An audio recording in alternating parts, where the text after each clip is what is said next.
Bagaimana Anwar Ibrahim selamatkan Felda? Kegagalan yang dibuat oleh kerajaan sebelum ini. Bagaimana kerajaan sebelum ini gagal menyelamatkan Felda dan telah berjaya dilakukan oleh oleh Perdana Menteri kita sekarang ini, tetapi ada kaedah. Okay, dia bukan main umum, tapi tak ada kaedah. Anwar Ibrahim, dia bukan setakat umum, tapi dia datang dengan kaedah. Baik, saya akan ceritakan kaedah itu, tapi sebelum itu kita dengar kenapa tak masuk? Kenyataan Anwar Ibrahim tadi mana? Sama masuk dulu. Okey, tak apa. Baik, pada tahun ni cerita dahulu.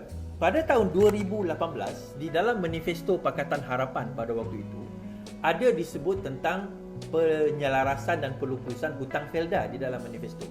Dan pada waktu itu, Menteri Ekonominya adalah Azmin Ali. Namun begitu, Azmin Ali gagal menyelesaikan perkara tersebut sewaktu menjadi menteri. Dia duduk sibuklah nak jadi Perdana Menteri, duduk sibuk nak lawan Anwar Ibrahim dan sebagainya. Nah, kemudian berlaku syaratan, kerajaan jatuh. Dan setelah kerajaan jatuh, akhirnya apa yang berlaku tuan-tuan, diambil alih oleh pada waktu itu Muhyiddin Yassin membuat pengumuman. Kalau kita ingat, Muhyiddin Yassin membuat pengumuman. Baik, tahun 2021. Kerajaan hari ini secara dasar bersetuju dengan cadangan pihak Felda untuk melupuskan sebahagian pinjaman peneroka berjumlah 8.3 bilion. Perdana Menteri Tan Sri Muhyiddin Yassin berkata ia akan dilaksanakan melalui inisiatif pelarasan pinjaman peneroka secara bersyarat, terutama bagi generasi awal. Dengan inisiatif ini, bebanan pinjaman yang ditanggung peneroka akan berkurangan sebanyak 80%. Setiap peneroka, bukan 80% Felda, tapi peneroka tu 80% pun. Maksudnya, purata bayaran balik pinjaman dijangka berkurangan daripada 800 hingga 1000 kepada hanya 250 hingga 300 sebulan. Bermakna, dalam zaman Muhyiddin Yassin, masih lagi kena bayar. Cuma instead of bayar 800 ke 1000, dia dikurangkan kepada 250 ke 300 sebulan. Bagi peneroka sawit dan serendah 150 bagi peneroka getah.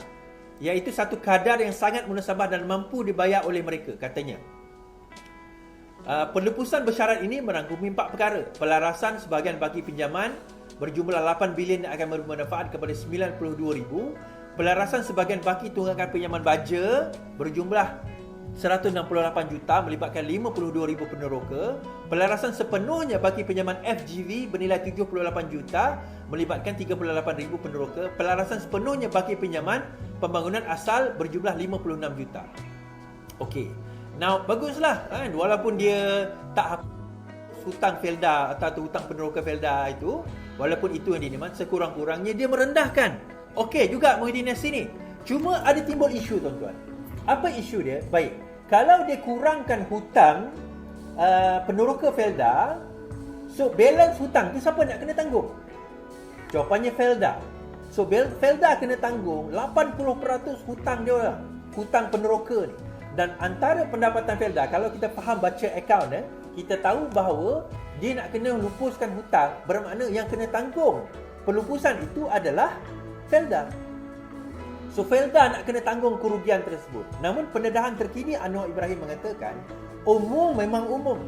Dia umum memang umum teman-teman. 33 bulan #PAS gagal. Dia umum memang umum. Tetapi pengumuman itu tidak membawa kepada perlaksanaan.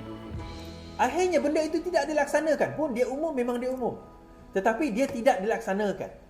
Baik, so bagaimana akhirnya Anwar Ibrahim menyelesaikan masalah ini dengan satu swing saja, dengan satu kaedah, dengan satu cara. Baik, apa masalah kat sini?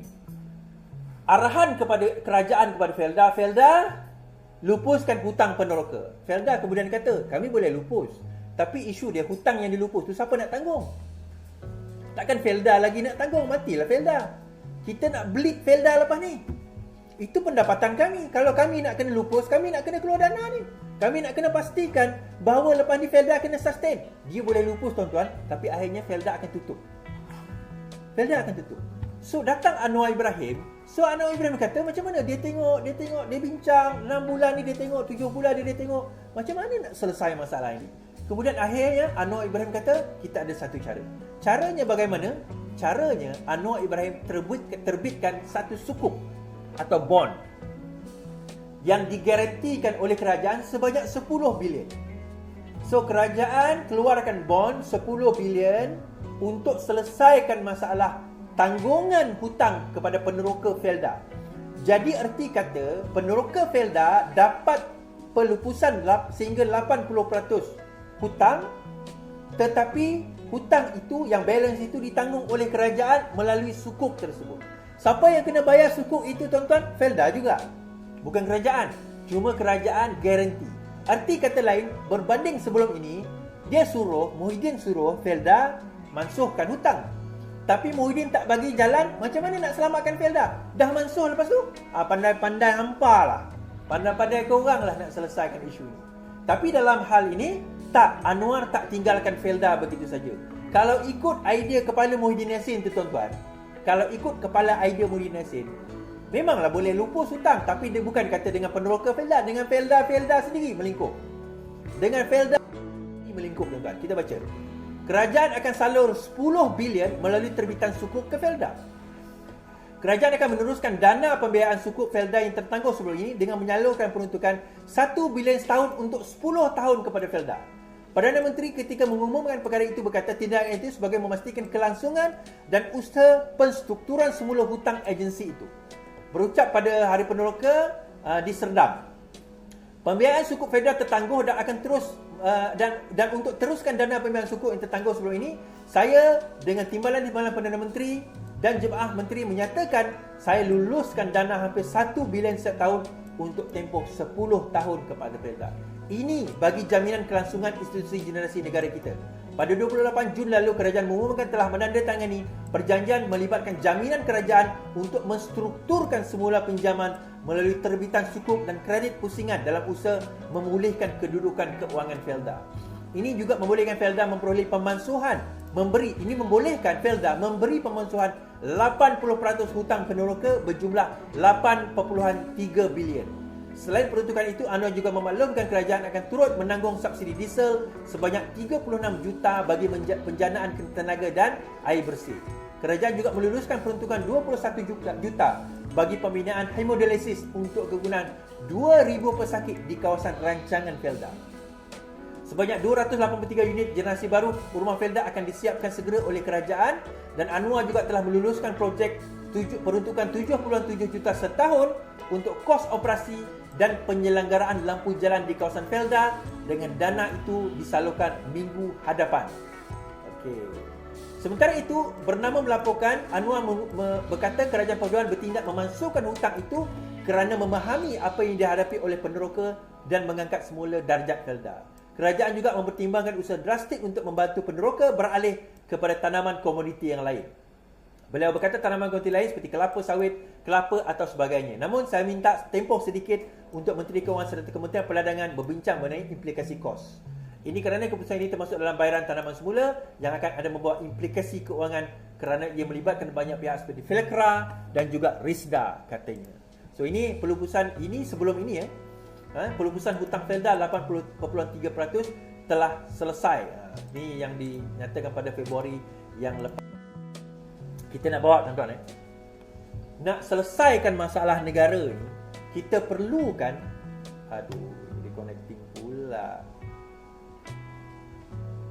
Kita perlukan kepada orang yang boleh menyelesaikan masalah ini dengan cara yang betul. Itu sebenarnya.